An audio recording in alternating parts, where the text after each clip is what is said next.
Kali ini kita akan mempelajari tentang anatomi hati, kantung empedu, dan pankreas.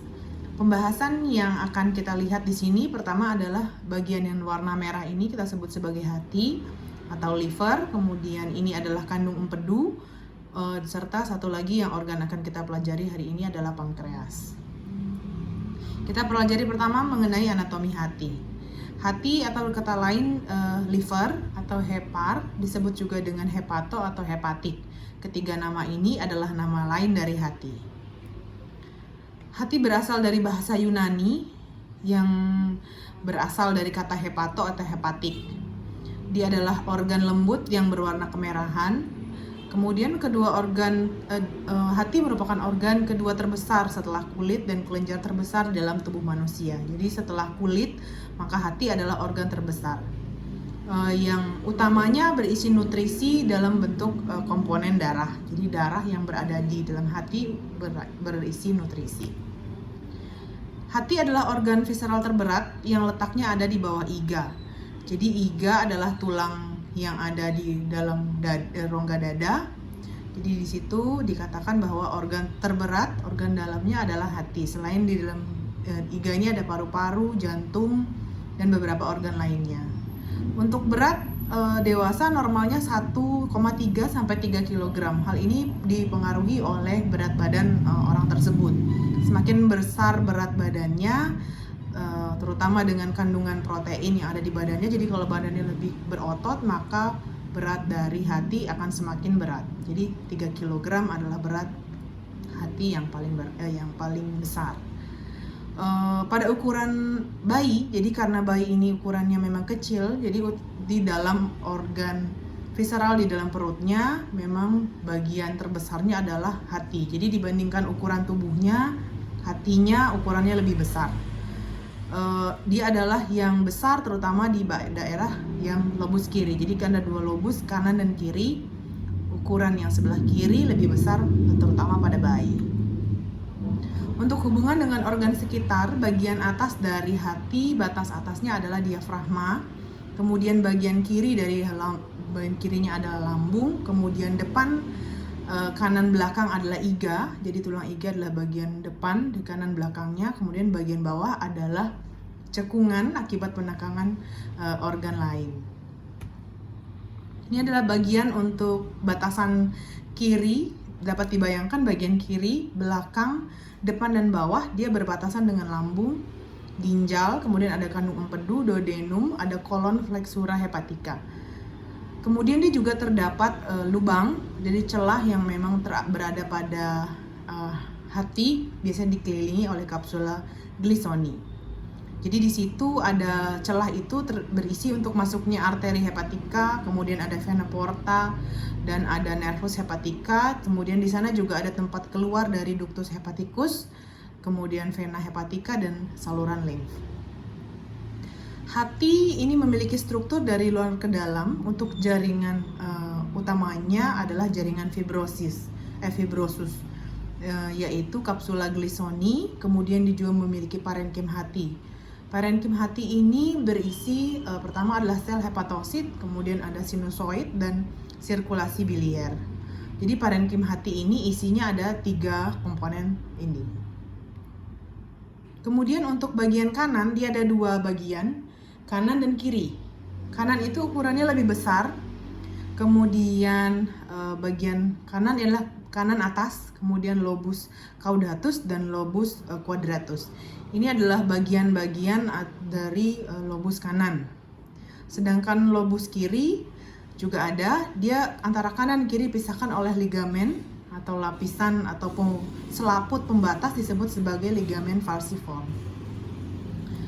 Di sana terdapat porta hepatis, di mana tempat keluar dan masuknya pembuluh saraf yang tadi sudah saya sebutkan. Bagian terkecil dari hati kita sebut sebagai bagian hati yang mikroskopis adalah unit fungsional hati. Lobus lempeng hepatosit berbentuk cabang dan beranastomose atau bersambung-sambungan membentuk bangunan 3 dimensi. Ini adalah gambaran hati yang tadi disebutkan. Bagian yang saya tunjuk ini adalah bagian dari lobus kanan dan ini adalah lobus kiri yang dibatasi oleh selaput kita sebut sebagai ligamen falciform. Di sini ada bagian yang dapat kita lihat, kalau dilihat dari depan maka dapat dilihat yang bawah ini adalah kandung empedu, yang seperti gambar di balik belakang kalau penampakan dari belakang. Kemudian ini adalah pembuluh darah vena. Dapat kita lihat kalau untuk bagian belakang lebih jelas gambarannya. Di sini terdapat beberapa cekukan-cekukan. Memang cekukan ini adalah tempat-tempat dari organ yang memang menempel di hati. Di sini dapat dilihat ini adalah bagian dari inferior vena cava, jadi adalah pembuluh darah besar yang ada dan menempel pada hati. Ini adalah bagian yang sama seperti yang tadi, mungkin agak lebih jelas. Di sini dapat terlihat bagian hati yang kanan, kemudian ini yang kiri. Kalau pada anak-anak atau bayi, utamanya yang besar adalah sebelah kiri. Kalau pada orang dewasa, yang kanan lebih besar. Ini adalah yang tadi disebutkan bagian untuk lobus-lobus yang kalau lobus kiri dibagi maka akan membentuk bagian seperti ini. Ini juga yang tadi saya sebutkan ada cekukan-cekukan memang yang berada pada hati. Yang dapat dilihat di sini impressio renalis adalah bagian cekukan yang terdapat karena adanya ginjal. Kemudian di sini juga ada impressio gastrica, cekukan yang dibentuk dan terdapat pada hati akibat adanya penekanan oleh lambung dan lain-lain, dapat diperhatikan sendiri. Lobulus mikroskopis adalah unit fungsional hati yang terdapat dalam semua lobus hati. Strukturnya ini kalau dapat dilihat bentuknya polihedral, di mana bagian tengahnya berisi vena centralis. Ini adalah bagian dari lobulus mikroskopis atau unit terkecil yang bekerja untuk hati. Ini adalah vena sentral, jadi bagian tengahnya bentuknya polihedral. Kemudian ada beberapa sinusoid. Kemudian di sini juga dapat terlihat bagian yang berwarna hijau, kecil hijau. Di bagian ujung adalah saluran dari kelenjar empedu. Kemudian ada beberapa pembuluh darah yang biru namanya vena hepatica, sedangkan yang merah adalah cabang dari arteri hepatica. Jadi lempeng sinusoid dan hepatosit ini tersusun secara radian. Yang tadi kita sebutkan dan dilihat sendiri bahwa sinusoid tersebut merupakan kapiler yang melebar. Itu adalah tempat sirkulasi mikroskopis dari dinding kapiler. Selain itu di dalam sel hepatosit terdapat juga kita sebut sebagai sel Kupfner. Sel Kupfner ini adalah suatu retikuloendotelial atau suatu sel yang fungsinya untuk pertahanan tubuh tapi memang yang spesifik ada di hati. Kemudian ada juga di antara sel hepar dan kanalis biliaris atau saluran empedu yang masuk ke dalam sirkulasi biliar atau sirkulasi empedu. Jadi empedu memiliki sirkulasi tersendiri. Ini yang tadi saya sebutkan. Kalau ini adalah central vein atau vena centralis yang ada di tengah-tengah dari si hepatosit, maka bagian-bagian yang kecil, bagian yang tengah-tengah ini kita sebut sebagai daerah sinusoid. Kemudian ini adalah lapisan-lapisan atau bagian sel hati. Si sel Kupfner itu adalah letaknya di pinggiran dari sel hati. Ini adalah sistem imunitas atau pertahanan tubuh yang akan dikeluarkan ketika ada benda asing yang masuk ke dalam sel hati. Kemudian hati akan menghasilkan yang kita sebut sebagai cairan hijau. Ini adalah cairan empedu. Cairan empedu ini kemudian akan keluar melalui bile duct atau saluran empedu. Di sini juga untuk perdarahan atau pembuluh darah yang menutrisi dari sel hati adalah vena hepatica dan arteri hepatica untuk sistem sirkulasinya, dan ada nervus atau saraf untuk heparnya sendiri. Ini bagian kecil, mungkin agak susah dilihat, teman-teman sulit melihat, tapi dapat digambarkan seperti gambar yang tadi saya sebutkan. Untuk pembuluh darah, untuk pemenuhannya intinya adalah untuk nutrisi dan oksigen dari arteri hepatika. Arteri hepatika melalui sirkulasi hepatik dan sirkulasi portal yang memang bekerja khusus untuk hati. Arteri hepatika ini adalah cabang dari arteri abdominalis. Arteri abdominalis adalah arteri besar yang memang berasal langsung dari pembuluh darah besar di dalam tubuh kita, salah satunya. Kemudian ada lagi vena porta dari vena mesenterica superior, membawa darah dari saluran cerna, kemudian limpa yang kaya dengan nutrisi dan hasil cerna serta oksigen. Jadi inilah bedanya kalau arteri hepatika itu membawa oksigen untuk dapat digunakan oleh sel hati, tapi memang khususnya si vena porta ini adalah vena yang memiliki kandungan CO2 tinggi, tapi dia memiliki banyak kandungan nutrisi di dalam vena portanya. Jadi dalam kandungannya itu sendiri lebih banyak nutrisi, tapi memang tidak ada oksigen. Inilah sirkulasi portal dari arteri hepatika dan vena porta. Jadi dia bersama masuk ke hati, bercabang ke lobulus dan masuk ke lobulus mikroskopis. Lobulus mikroskopis inilah yang tadi saya terangkan kepada teman-teman sekalian. Kemudian darah dari keduanya akan bersatu dan masuk ke dalam sinusoid. Sinusoid yang tadi ada di dalam yang tadi saya sebutkan, ini adalah sinusoid. Yang sinusoid itu yang bagian-bagian ini. Itu adalah bagian sinusoid. Untuk sirkulasi portal ini, jadi si sirkulasi portal akan melalui membran sinusoid masuk ke intrasel dan melalui membran sel hati sehingga sampailah dia kepada sel hepatosit atau sel hati. Dia akan melewati membran kapiler, kemudian vena centralis hepatica sampai ke vena cava inferior. Jadi nanti kalau ada penjelasan atau orang bertanya tentang sirkulasi portal, kira-kira seperti itu adalah sirkulasi yang memang berada pada hati. Satu lagi sirkulasi yang khusus pada hati adalah sirkulasi biliar atau sirkulasi empedu. Ini adalah proses pembentukan empedu. Pembentuk empedu adalah sel hati. Jadi ada kanalis biliar di antara sel hepatosit yang tadi saya sebutkan di si mikrolobulus, kemudian masuk ke beberapa lobus kiri, kanan dan lain-lain sampai ke hepatikus communis. Ini adalah perjalanan hingga keluarnya si empedu di duodenum. Dia akan keluar melalui sphincter atau saluran yang kita sebut sebagai sphincter Oddi melalui ductus pancreaticus dari pankreas. Tapi memang setelah dia keluar, dia akan berada langsung ke duodenum. Masuk lanjut ke kantung empedu. Empedu atau kantung empedu adalah kantung yang ukurannya sekitar 10 x 8 cm. Terdapat bagian-bagian yaitu fundus, corpus, leher, ductus cysticus. Letaknya ada di bawah hati, di mana berhubungan dengan hati melalui ductus cysticus, ductus hepaticus communis, dan ductus hepaticus kiri dan kanan. Kapasitas total dari kantung empedu adalah volumenya adalah 30 sampai 60 ml tergantung dari ukuran dari kantung empedu ini. Di mana kantung empedu adalah kantung muskular hijau yang menyerupai buah pir, di mana letaknya dilekukan antara lobus hati kanan. Jadi kantung empedu letaknya di bagian yang kanan, bukan yang kiri ya. Kemudian ada struktur adalah mukosa. Jadi ini lapisan dari dalam kantung empedu, ada bagian mukosa, submukosa, otot dan jaringan ikat. Ini adalah kantung empedu yang tadi saya sebutkan, letaknya ada di lobus bagian kanan. Ini kantung empedu. Kemudian ini namanya ductus cysticus.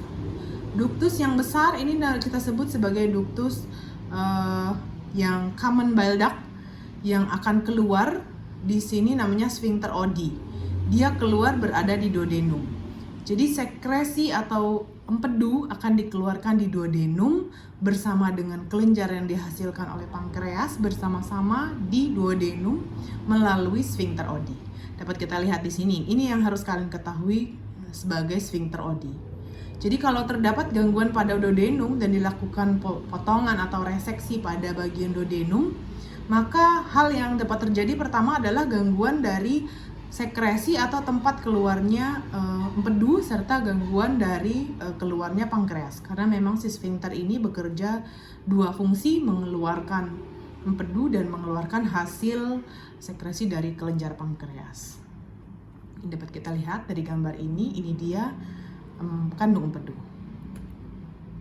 Selanjutnya bahasan adalah mengenai pankreas. Bahasan anatomi terakhir yang kita pelajari pada hari ini.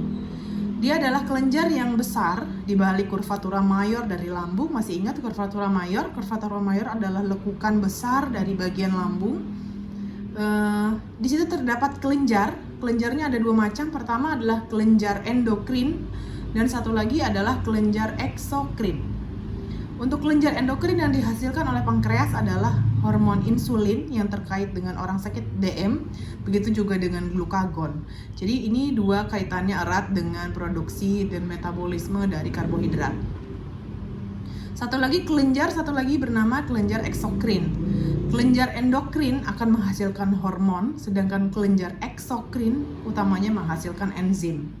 Jadi enzim pencernaan dan cairan bikarbonat konsentrasi tinggi akan dihasilkan oleh kelenjar eksokrin yang ada pada pankreas. Bentuknya sendiri seperti kerucut, di mana ada kaput di lekukan duodenum, kemudian dia juga memiliki bagian puncak atau bagian ujung dari pankreas. Letaknya di abdomen tengah, bawah lambung, di dalam lekukan duodenum. Jadi kalau dapat secara anatomis, dia letaknya dekat dengan duodenum. Untuk batasan atasnya adalah lambung, lateral kanan dan kiri adalah duodenum atau usus 12 jari, kirinya limpa, bawahnya duodenum horizontal, dan belakangnya adalah ginjal kiri, vena cava inferior, dan aorta. Untuk struktur pankreas sendiri, dia merupakan jaringan ikat terluar, kemudian setelahnya ada parenkim pankreas atau bagian inti dari pankreas yang terdiri dari asinus dan saluran dari sekresi. Dia ada kelenjar endokrin yang berasal dari sel-sel, pertama adalah sel alfa dan satu lagi ada sel beta. Sel alfa dan sel beta yang berkumpul kita sebut sebagai pulau Langerhans. Kemudian ada juga kelenjar eksokrin yang tadi juga dihasilkan oleh pankreas.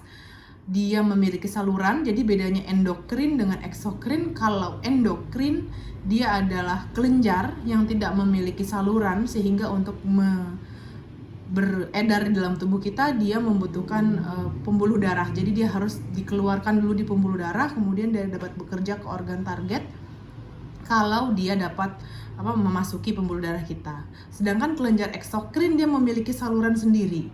Jadi tempat tadi saluran sphincter Oddi adalah tempat keluarnya kelenjar eksokrin karena dia memiliki saluran di muara dari ductus pancreaticus ke duodenum. Untuk pembuluh darahnya asal dari arteri pancreaticus, kemudian pembuluh darahnya berasal dari cabang otonom nervus 10. Ini adalah gambaran yang tadi saya sebutkan. Untuk pankreas, ini adalah endokrin. Endokrin itu karena memang dia tidak punya saluran, cenderung letaknya agak ke atas karena di samping dari pankreas ini adalah pembuluh darah. Jadi ketika dia mengeluarkan hasil hormonnya atau hasil sekret yang dihasilkan oleh si sel beta sel Langerhans ini, maka akan langsung masuk ke pembuluh darah dan bekerja ke organ target melalui pembuluh darah. Selanjutnya ada organ yang satu lagi atau bagian dari penyusun pankreas adalah eksokrin. Dia memiliki saluran, dapat dilihat dia memiliki ductus pancreaticus yang akhirnya dapat keluar bersama dengan empedu di sphincter Oddi. Ini yang tadi saya sebutkan. Dia terdiri dari ekor, kemudian ada bagian badan dari pankreas, kemudian bagian yang paling ujung yang menempel ke duodenum, kemudian di sini ada, jangan lupa untuk menggambarkan ductus pancreaticus yang kemudian akan bermuara di duodenum. Baik, kuis sudah kalian kerjakan kemarin, saya lihat dengan baik. Untuk selanjutnya mungkin selama kita tidak bisa bertatap muka kuliah secara langsung, jadi hanya melalui video, mohon maaf kalau misalnya dalam video ini ternyata banyak suara-suara karena saya memang tidak merekam video ini di tempat studio, jadi memang di rumah saya sendiri, jadi memang banyak suara-suara gangguan seperti suara kendaraan yang lewat di depan rumah saya. Saya mohon maaf atas segala kekurangan. Saya tutup kuliah kita hari ini. Saya rasa 20 menit waktu yang cukup untuk menjelaskan, dapat kalian baca sendiri. Kuis yang sudah saya berikan merupakan gambaran dari pertanyaan yang memang akan saya tanyakan ketika kalian ujian. Harap dilihat kuis itu dengan baik karena saya hanya menanyakan gambaran dari bagian-bagian ini. Ada hati, kandung empedu, dan pankreas. Kalian usahakan menggambarnya dengan baik karena pertanyaan ujian untuk UTS saya adalah mengenai pertanyaan ini. Saya bisa menanyakan gambar dan saya bisa memberikan gambar untuk kalian tunjukkan bagian mana yang memang benar untuk bagian saya sebutkan di bagian organ hati, kantong empedu, dan pankreas. Saya tutup kuliah kita pada hari ini. Saya ucapkan terima kasih atas perhatiannya. Assalamualaikum warahmatullahi wabarakatuh.